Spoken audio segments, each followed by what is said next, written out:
ఇక పత్రికల్లో వచ్చిన ప్రధానమైన వార్తలు చూద్దాం. ముందుగా నమస్తే తెలంగాణలో ఇరాన్పై అమెరికా భీకర దాడి శీర్షికన ప్రధాన వార్త కనిపిస్తోంది. 3 అణుకేంద్రాలపై విరుచుకుపడిన అగ్రరాజ్యం. భూగర్భ న్యూక్లియర్ ప్లాంట్ లక్ష్యంగా భారీ దాడులు. ఇరాన్ ఇజ్రాయెల్ యుద్ధంలోకి అమెరికా. ఆపరేషన్ మిడ్నైట్ హ్యామర్ పేరిట దాడి. బంకర్ బస్టర్ బాంబులతో బీభత్సకాండ. ఫోర్డ్ సహా 3 అణుకేంద్రాలు ధ్వంసం. ప్రతీకారానికి పాల్పడితే మరిన్ని దాడులు. శాంతి కావాలా విషాదం కావాలా అంటూ ట్రంప్ హెచ్చరిక. మీరు ప్రమాదకర యుద్ధం మొదలుపెట్టారు, అమెరికాకు శాశ్వత గాయం తప్పదని అగ్రరాజ్యానికి ఇరాన్ ఘాటు హెచ్చరికలు చేసింది. అమెరికా ఇజ్రాయెల్ అలాగే ఇరాన్ మధ్య జరుగుతున్న యుద్ధంలో అమెరికా కూడా అడుగుపెట్టడం అనేది ప్రపంచవ్యాప్తంగా కూడా ఒక సంచలనమైన పరిణామంగా కనిపిస్తోంది. ఇరాన్లోని అణు కేంద్రాలపై అమెరికాకు సంబంధించిన ఫైటర్ జెట్లు బాంబర్లు బీభత్సం సృష్టించాయి. వాటిని ధ్వంసం చేసినట్టుగా తెలుస్తోంది. భూగర్భంలో ఉన్న ఈ న్యూక్లియర్ ప్లాంట్లే లక్ష్యంగా అమెరికా ఈ భారీ దాడులకు సిద్ధమైన పరిస్థితి మనకు కనిపిస్తూ ఉంది. ఇక మరో కీలకమైన వార్తను చూస్తే సుప్రీంకోర్టుకు వెళ్లరేందుకు రేవంత్ మౌనం, తెలంగాణకు శాపం అంటూ మరో వార్త కూడా మనకి ఇక్కడ కనిపిస్తూ ఉంది. బనకచర్లపై సాచివేత ధోరణి కాంగ్రెస్ పార్టీ అనుసరిస్తోంది. తమిళనాట బీజేపీ రాజకీయ క్రీడకు కాంగ్రెస్ సహకారం. ఇప్పటిదాకా కావేరీ లింక్పై నోరు విప్పని ముఖ్యమంత్రి. అన్యాయంపై న్యాయస్థానానికి వెళ్లకుండా తాత్సారం. గోదావరి బేసిన్లో కేంద్రం విభజన విధానం అమలు. ఒక్కో రాష్ట్రాన్ని ఒక్కో తీరుగా నోరు మూయిస్తున్న మోదీ. 8 మంది ఎంపీలు ఇచ్చిన తెలంగాణ గొంతు కోస్తున్న బీజేపీ అంటూ కీలకమైన వార్త కనిపిస్తోంది. బనకచర్ల వ్యవహారంలో ఎందుకు సుప్రీంకోర్టుకు రాష్ట్ర సర్కారు వెళ్లడం లేదు? తెలంగాణ రైతుల ప్రయోజనాలను శాశ్వతంగా దెబ్బతీసే ఈ బనకచర్ల ప్రాజెక్టును ఆపాలని ఎందుకోసం మీరు న్యాయస్థానం తలుపు తట్టడం లేదనే అంశానికి సంబంధించిన కథనం ఇది. అన్నిటికంటే ముఖ్యంగా కేంద్ర ప్రభుత్వం కూడా దీంట్లో తెలంగాణకు తీవ్రమైన అన్యాయం చేస్తుందనే అంశం కూడా ఇక్కడ ప్రధానంగా ప్రస్తావించిన పరిస్థితి కనిపిస్తోంది. ఒక్కో రాష్ట్రానికి ఒక్కో రకమైన వ్యవహారాన్ని కొనసాగిస్తూ తెలంగాణకు మాత్రం అత్యంత దారుణమైన అన్యాయాన్ని కేంద్ర ప్రభుత్వం, కేంద్రంలోని బీజేపీ చేస్తుందనే అంశం కూడా ఇక్కడ ప్రధానంగా మనకు కనిపిస్తోంది. ఇక్కడ అనేక రాష్ట్రాలు, ఓవైపు మహారాష్ట్ర, కర్ణాటక, ఛత్తీస్గఢ్, ఆంధ్రప్రదేశ్, తెలంగాణ, ఇన్ని రాష్ట్రాలు 5 రాష్ట్రాలు ఉన్నాయి. అయితే ఒక్కో రాష్ట్రానికి ఏ విధంగా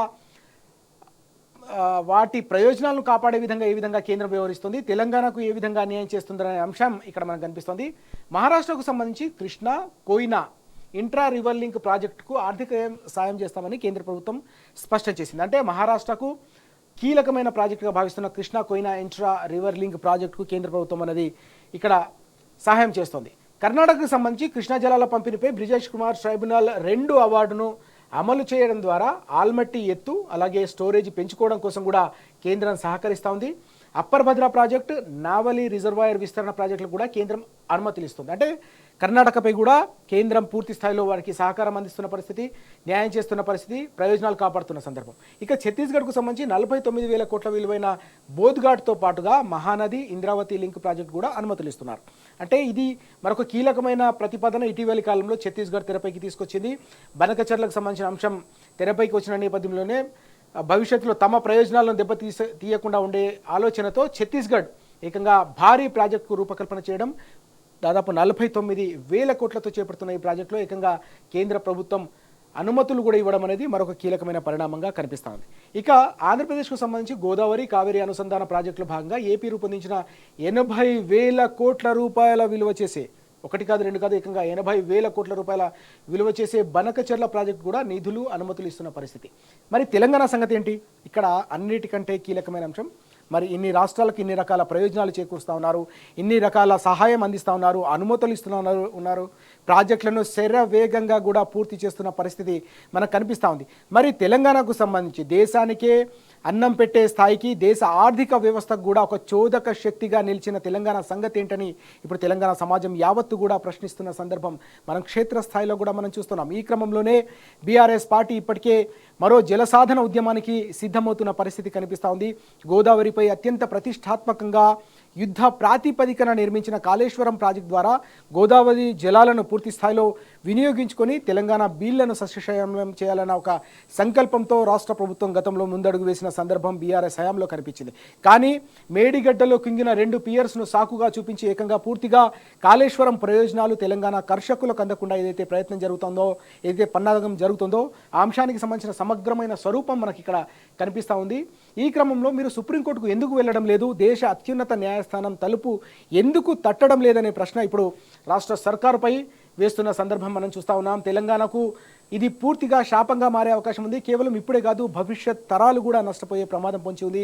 కేవలం వ్యవసాయ రంగమే కాదు, పారిశ్రామిక అవసరాలకు సంబంధించిన గోదావరి జలాలను కూడా మనం వాడుకునే అవకాశం లేదు. దీంతో పాటుగా దేశానికే కాదు, హైదరాబాద్ కూడా ఎకనామిక్ ఇంజిన్ అయిన హైదరాబాద్ తాగునీటి అవసరాలను కూడా తీర్చడంలో అత్యంత కీలకమైన పాత్ర పోషిస్తున్న గోదావరి జలాలను మనం శాశ్వతంగా కోల్పోయే పెను ప్రమాదం పొంచి ఉన్న నేపథ్యంలో వాటి విషయంలో తెలంగాణకు సంబంధించిన కాంగ్రెస్ సర్కార్, ముఖ్యమంత్రి ఎందుకు ఆలోచించడం లేదనే ఒక సమగ్రమైన కథనం మనకి ఇక్కడ స్పష్టంగా కనిపిస్తూ ఉంది. ఓవైపు సాగునీటి రంగంలో సంక్షోభం ఏ విధంగా తలెత్తబోతుందో అనే అంశానికి సంబంధించిన వార్త ఇప్పటివరకు మనం చూసాం. ఇక ఆర్థిక రంగానికి సంబంధించి కూడా మరొక కీలకమైన పరిణామం మనం చూస్తూ ఉన్నాం. ఆర్థిక రంగానికి సంబంధించి ఆదాయం అధోముఖం అంటూ వార్త కనిపిస్తుంది. తెలంగాణకి సంబంధించిన ఆర్థిక రంగం అంతా కూడా కుదేలవుతుందనే అంశానికి సంబంధించిన కథనం ఇది. 2015-16 అంటే తెలంగాణ సాధించిన తర్వాత ఏడాది కాలంలో 56% పైగా ఇక్కడ వృద్ధి నమోదైన సందర్భం. అదే 2024-25కు వచ్చేసరికి వృద్ధి కేవలం 6% లోపే. గాడి తప్పిన తెలంగాణ రాష్ట్ర ఆదాయాలు, నాన్ ట్యాక్స్ రెవెన్యూ పెంచడంలో విఫలం, నిధుల కొరతతో అల్లాడుతున్న పలు శాఖలు. మొత్తంగా తెలంగాణ ఆర్థిక వ్యవస్థ గందరగోళం. ఆదాయం పెంచాలని infrastructure and capital sub committee భేటీలో భట్టి పిలుపు అంటూ ఈ వార్త మనకు కనిపిస్తూ ఉంది. ఇక్కడ మరో కీలకమైన పరిణామాన్ని మనం చూసుకున్నట్టయితే దాదాపు 10 ఏళ్ల కాలంలో తెలంగాణ అనేది ఒక ఆర్థిక చోదక శక్తిగా, ఎకనామిక్ ఇంజన్గా కేవలం దేశానికి పూర్తి స్థాయిలో ఉపయోగపడిన పరిస్థితి. కేంద్ర ప్రభుత్వం ఏదైతే నినాదం ఉందో $5 ట్రిలియన్ ఎకానమీలో అత్యంత కీలక పాత్ర పోషిస్తూ ఒక ముందడుగు వేస్తున్న తరుణంలో పూర్తిగా కాంగ్రెస్ సర్కార్ రాష్ట్రంలో అధికారంలోకి వచ్చిన తర్వాత ఒక్కసారిగా ఆర్థిక వ్యవస్థ అంతా కూడా కుదేలైపోయిన పరిస్థితి. వస్తున్న ఆదాయానికి రాష్ట్ర ప్రభుత్వం చేస్తున్న ఖర్చుకు ఎక్కడ కూడా పొంతన లేకపోవడంతో ఎస్ఓఆర్, స్టేట్ ఓన్డ్ రెవెన్యూలో పూర్తి స్థాయిలో తగ్గుతున్న పరిస్థితి కూడా కనిపిస్తూ ఉంది. ఈ క్రమంలోనే నాన్ ట్యాక్స్ రెవెన్యూ రాబడులను పెంచాలని డిప్యూటీ సీఎం భట్టి గారు కూడా పిలుపునిచ్చినట్టుగా ఈరోజు పత్రికల్లో కథనాలు కనిపిస్తూ ఉన్నాయి. నిధుల కొరతతో అనేక శాఖలు కూడా అల్లాడుతున్న పరిస్థితి. ఎక్కడ కూడా శాఖల్లో బిల్లులకు సంబంధించిన చెల్లింపులు కావచ్చు, సంక్షేమ పథకాలకు సంబంధించిన అమలు కావచ్చు, ప్రాజెక్టులకు సంబంధించిన నిర్మాణంలో వాటి బిల్లుల చెల్లింపులో కూడా అత్యంత జాప్యం జరుగుతున్న నేపథ్యంలో అభివృద్ధి పనులు కూడా ఎక్కడికక్కడ నిలిచిపోయిన సందర్భం కూడా కనిపిస్తోంది. దీనికి తోడుగా సంక్షేమానికి సంబంధించి కూడా పెద్ద ఎత్తున కోత పెట్టడం, అనేక కీలకమైన పథకాలు మధ్యలోనే నిలిపివేయడంతో సంక్షేమం కూడా పూర్తిగా కుదేలవుతున్న సందర్భం కనిపిస్తుంది. ఆదాయాలు పడిపోవడం అంటే రాష్ట్రానికి సంబంధించిన ప్రగతి రథ చక్రాలకు బ్రేకులు వేయడమే. ఆదాయం లేకపోతే ప్రభుత్వం ఇక ఒక్క కార్యక్రమాన్ని కూడా సమర్థంగా అమలు చేసే అవకాశం ఉండదు. దీనికి సంబంధించిన ప్రభావం అనేది ఓవైపు సంక్షేమ రంగంపై, మరోవైపు అభివృద్ధి రంగంపై కూడా పూర్తి స్థాయిలో కనిపిస్తూ ఉంది. గతంలో 10 ఏళ్ల పాటు సంక్షేమంలో ఒక మానవీయ కోణాన్ని, అభివృద్ధిలో మెరుపు వేగాన్ని కనబరిచారు కాబట్టే తెలంగాణ ఒక అగ్రగామి రాష్ట్రంగా దేశంలోనే నిలిచిన పరిస్థితి. కానీ పూర్తిగా 10 ఏళ్ల తర్వాత వ్యవస్థ అంతా కూడా మారిపోవడం, ఆర్థిక రంగంపై అవగాహన కావచ్చు పూర్తి స్థాయిలో లేకపోవడం వల్ల ఈ ప్రమాదం తలెత్తుతుందనే ఒక అనుమానాలు కావచ్చు, అంచనాలు కావచ్చు, విశ్లేషణలు కూడా వస్తున్న పరిస్థితి కనిపిస్తుంది. రాష్ట్ర సర్కారుపై బీఆర్ఎస్ కూడా పెద్ద ఎత్తున విమర్శలు చేస్తున్న పరిస్థితి. ఒక బంగారం లాంటి రాష్ట్రాన్ని, ఆదాయంలో ఒక అక్షయ పాత్రలా తీర్చిదిద్దిన రాష్ట్రాన్ని ఏ విధంగా మీరు ఇబ్బంది పెడతారు, ఈ విధంగా అధోగతి పాలు చేస్తారని పెద్ద ఎత్తున బీఆర్ఎస్ పార్టీ కూడా విమర్శలు చేస్తున్న సందర్భం మనకు కనిపిస్తోంది. మరొక కీలకమైన వార్త చూస్తే అడవి బిడ్డలపైకి బుల్డోజర్ అంటూ వార్త. కాంగ్రెస్ సర్కార్ దౌర్జన్యం, ఆడబిడ్డలు బట్టలు చింపి బూటు కాళ్లతో తన్ని దాష్టికమంటూ మరో కీలకమైన వార్త. ఇది ఒక దారుణమైన పరిణామానికి సంబంధించిన వార్త. ఆదివాసీల సాగు భూమి ఆక్రమించి కందకాల తవ్వకం అంటూ వార్త కనిపిస్తుంది. అడ్డొచ్చిన మహిళలపై అటవీ శాఖ సిబ్బంది దాడులు, అమానుషంగా అసభ్యంగా ప్రవర్తించిన అధికారులు, బూర్గంపాడు ఘటనలో దవాఖానా పాలైన మహిళలు, ప్రభుత్వం అండతోనే పోడుపై దుందుడుకు చర్యలు. ఇంత జరిగినా దాడి చేసిన వారిపై చర్యలు ఎందుకు చేపట్టడం లేదనే ఒక ప్రశ్న కూడా ఇక్కడ వినిపిస్తూ ఉంది. కాంగ్రెస్ సర్కారు తీరుపై జాతీయ స్థాయిలో విమర్శలు. నేడు బాధితులను పరామర్శించేందుకు బీఆర్ఎస్ నేతలు అక్కడికి వెళ్ళబోతున్నారు. ఇటీవల మనం చూసాం, ఆదివాసీలు ప్రధానంగా మహిళలు అక్కడ సాగు చేసుకుంటున్న భూమి అనేక దశాబ్దాల పాటు, అనేక సంవత్సరాల పాటు వారు సాగు చేసుకుంటున్న పోడు భూమికి సంబంధించిన అంశంపై అటవీ శాఖ అధికారులు అక్కడికి వెళ్ళి అభ్యంతరం వ్యక్తం చేయడమే కాకుండా వారిపై అత్యంత అసభ్యంగా వారి బట్టలు చింపే విధంగా బూటు కాళ్లతో తన్ని దాష్టికానికి పాల్పడిన అంశంపై బీఆర్ఎస్ పార్టీ ఇప్పటికే తీవ్ర స్థాయిలో స్పందించింది. బీఆర్ఎస్ వర్కింగ్ ప్రెసిడెంట్ కేటీఆర్ గారు కూడా తీవ్రమైన ఆగ్రహం వ్యక్తం చేశారు. మనం ప్రజాస్వామ్యంలో ఉన్నామా, ఇలాంటి అప్రజాస్వామిక చర్యలు ఏ విధంగా పాల్పడుతుంది ప్రభుత్వం అని ఆయన ఆగ్రహం వ్యక్తం చేసిన సందర్భం. ఈ క్రమంలోనే బీఆర్ఎస్ నేతలు సంఘటన స్థలానికి వెళ్ళబోతున్నారు. బాధిత కుటుంబాలను పరామర్శించబోతున్నారు. ఆసుపత్రిలో చికిత్స పొందుతున్న బాధిత కుటుంబాల పక్షాన నిలిచి వారి గొంతుకై నిలిచేందుకు ఈ అంశాన్ని ప్రధాన అస్త్రంగా చేసుకొని అక్కడికి చేరుకోబోతున్నారు. దీంతో పాటుగా వీటిపై తప్పకుండా మహిళా కమిషన్లకు కూడా ఫిర్యాదు చేయాలనే ఆలోచన ఉన్నట్టుగా కూడా కనిపిస్తూ ఉంది. బుల్డోజర్ పాలన శీర్షికన ఈ వార్తను మనం చూస్తున్నాం. కాంగ్రెస్ సర్కారు దౌర్జన్యం, బుల్డోజర్ పేదలపైకి అలాగే అడవి బిడ్డలపైకి ఆడబిడ్డలపైకి తోలడం ఏదైతే ఉందో ఇది అత్యంత బాధాకరం, అత్యంత దారుణమైన అంశమని ఇక్కడ మనం నమస్తే తెలంగాణలో కథనాన్ని చూస్తూ ఉన్నాం. ఇక మరో కీలకమైన వార్త, 15 లక్షలకు SGT post DSC sports quota కొలువుల భర్తీలో భారీ స్కామ్ అంటూ వార్త కనిపిస్తూ ఉంది. అర్హత లేని వారికి ఉద్యోగాలు కట్టబెట్టిన వైనం, అభ్యంతరాలు వచ్చినా కూడా ఆగమేఘాలపై నియామకం, రిక్రూట్మెంట్లో అడుగడుగునా కూడా ఉల్లంఘనలు జరిగాయనే అంశానికి సంబంధించిన అనుమానాన్ని వ్యక్తం చేస్తూ కీలకమైన వార్తను ఇక్కడ మనం చూస్తూ ఉన్నాం. రీవెరిఫికేషన్లో 25 మంది అనర్హుల గుర్తింపు, 6 నెలలుగా నివేదికను తొక్కిపెట్టిన అధికారులు అంటూ ఈ వార్త కనిపిస్తుంది. ఎస్జిటి పోస్టులు అన్నిటికంటే ముఖ్యంగా డిఎస్సిలో స్పోర్ట్స్ కోటాకు సంబంధించిన కొలువుల భర్తీలో భారీ స్కామ్ జరిగిందనే అంశానికి సంబంధించిన కథనం నమస్తే తెలంగాణలో ఫస్ట్ పేజ్లో కనిపిస్తోంది. 15 లక్షలకు ఒక ఎస్జిటి పోస్టును అమ్ముకున్నారనే అంశానికి సంబంధించిన వార్త ఇది. దీనిపై సమగ్రమైన విచారణ జరిపించాలని బీఆర్ఎస్ పార్టీ కూడా డిమాండ్ చేస్తున్న పరిస్థితిని మనం చూస్తున్నాం. అలాగే అనేక మంది ఉద్యోగులు కూడా దీనిపై డిమాండ్ చేస్తూ ఉన్నారు. తాము అనేక ఏళ్ల పాటు కష్టపడి చదివితే తమకు న్యాయంగా దక్కాల్సిన ఉద్యోగాలు అడ్డదారిలో వేరే వారికి ఎలా కట్టబెడతారని చెప్పేసి నిరుద్యోగులు కూడా ప్రశ్నిస్తున్న పరిస్థితి ఇక్కడ మనకు కనిపిస్తూ ఉంది. ఇక సెకండ్ పేజ్ చూద్దాం. సెకండ్ పేజ్లో వచ్చిన ప్రధానమైన కథనాలు ఒకసారి. బనకచెర్ల ప్రాజెక్టును తక్షణమే ఆపాలి అంటూ వార్త కనిపిస్తూ ఉంది. రౌండ్ టేబుల్ సమావేశం జరిగింది నిన్న. రౌండ్ టేబుల్ సమావేశంలో మాట్లాడుతున్న వ్యవసాయ శాఖ మంత్రి అలాగే అనేక మంది ప్రముఖులు, సిపిఎం నాయకులు కూడా ఇక్కడ కనిపిస్తూ ఉన్నారు. కేంద్రం ఆదేశాలు జారీ చేయాలి, ఆంధ్రప్రదేశ్పై ప్రేమ చూపినా మాపై మాత్రం వివక్ష చూపొద్దనేది ఇక్కడ ప్రధానమైన అంశం. వాస్తవానికి ఏ రాష్ట్రంలో రైతులన్నా కూడా రైతులే, అందరి ప్రయోజనాలను కూడా తప్పకుండా కేంద్ర ప్రభుత్వం కాపాడాల్సిన అవసరం ఉంటుంది. కానీ పక్క రాష్ట్రంపై ప్రేమ చూపిస్తూ తెలంగాణపై మాత్రం వివక్ష కనబరచడం ఏదైతే ఉందో ఇది అత్యంత దారుణమైన విషయమని నిన్న రౌండ్ టేబుల్ సమావేశంలో మేధావులు, పార్టీ నాయకులు, మాజీ మంత్రి నిరంజన్ రెడ్డి గారు కూడా ఆగ్రహం వ్యక్తం చేసిన పరిస్థితి ఇక్కడ మనకు దేశపాండే గారు కూడా కనిపిస్తూ ఉన్నారు, శ్రీధర్ గారు కూడా కనిపిస్తూ ఉన్నారు. ఇక్కడ మరొక కీలకమైన అంశాన్ని కూడా వారు ప్రస్తావించిన పరిస్థితి, అపెక్స్ కౌన్సిల్లో చర్చ జరగాల్సిన అవసరం ఉంటుంది. అపెక్స్ కౌన్సిల్లో చర్చ జరిగిన తర్వాత మాత్రమే నిర్ణయం తీసుకోవాలని సిపిఎం రాష్ట్ర కార్యదర్శి జాన్ వెస్లీ గారు కూడా నిన్న సూటిగా ప్రశ్నించిన సందర్భం కూడా మనం చూస్తూ ఉన్నాం. అపెక్స్ కౌన్సిల్లో మీరు చర్చించకుండా, ఆమోదించకుండా, నిర్ణయం తీసుకోకుండా ఏ విధంగా ముందుకెళ్తారో, ఏ విధంగా ఒక రాష్ట్రానికి సంబంధించిన ప్రయోజనాలు, రైతులకు సంబంధించిన శాశ్వతమైన సాగునీటి ప్రయోజనాలను ఏ విధంగా మీరు దెబ్బ కొడతారని అందరూ కూడా ప్రశ్నించిన సందర్భం, నిలదీసిన సందర్భం కనిపించింది. కేసీఆర్ గారి పాలనలో ఆగిన రైతు ఆత్మహత్యలంటూ శ్రీధర్ దేశపాండే గారు కూడా నిన్న ఆ అంశాన్ని కూడా ప్రస్తావించారు. దేశవ్యాప్తంగా దశాబ్దాల పాటు కొనసాగిన ఆత్మహత్యలు తెలంగాణ సాధించుకున్న తర్వాత తెలంగాణలో మనం ఏ విధంగా వాటికి అడ్డుకట్ట వేశాం, అన్నదాతలకు ఏ విధంగా వాటి సమృద్ధిగా వారికి కడుపు నిండా నీళ్ళు ఇవ్వడంతో పాటు 24 గంటల పాటు ఉచిత కరెంటును అందించడంతో పాటుగా రైతులకు ఒక రక్షణ వలయంగా సంక్షేమ పథకాల సమాహారాన్ని కొనసాగించారు. కాబట్టే తెలంగాణలో వ్యవసాయ విప్లవానికి నాంది పలికిన పరిస్థితి 10 ఏళ్ల కాలంలో కనిపించింది. సంక్షోభంలో, దశాబ్దాల పాటు సంక్షోభంలో కొట్టుమిట్టాడిన వ్యవసాయ రంగం సాగు సంక్షోభం నుంచి సంతోషం వైపు, సాగు బాగైన సందర్భం ఏ విధంగా సాగిందో అనే అంశాలు చర్చిస్తూనే ఇప్పుడు జరగబోతున్న ఈ ప్రయత్నం ఏదైతే ఉందో బనకచెర్ల వల్ల తెలంగాణకు పొంచి ఉన్న అతిపెద్ద ప్రమాదం ఏంటనే అంశంపై నిన్న లోతుగా అధ్యయనం చేసిన తర్వాత ఈ రౌండ్ టేబుల్ సమావేశాన్ని నిర్వహించారు. ఈ క్రమంలోనే బనకచెర్ల ప్రాజెక్టును తక్షణమే ఆపాలని రౌండ్ టేబుల్ సమావేశంలో అనేక కీలకమైన తీర్మానాలు చేశారు. ఆ తీర్మానాలకు సంబంధించిన వివరాలని కూడా మనం చూస్తున్నాం. తెలంగాణ ప్రాజెక్టుల వ్యతిరేకంగా రాసిన లేఖలను ఏపీ సీఎం ఉపసంహరించుకోవాలని కూడా డిమాండ్ చేశారు. కేంద్రం తక్షణమే 2 రాష్ట్రాల నీటి వాటాలను పంపిణీ చేయాలనే డిమాండ్ కూడా వినిపిస్తోంది. అంటే ఇది పూర్తిగా రాష్ట్రాలకు సంబంధించిన అంశమే కాదు, కేంద్ర ప్రభుత్వానికి సంబంధించిన పాత్ర ఒక పెద్దన్న పాత్రగా అత్యంత కీలకమైనది.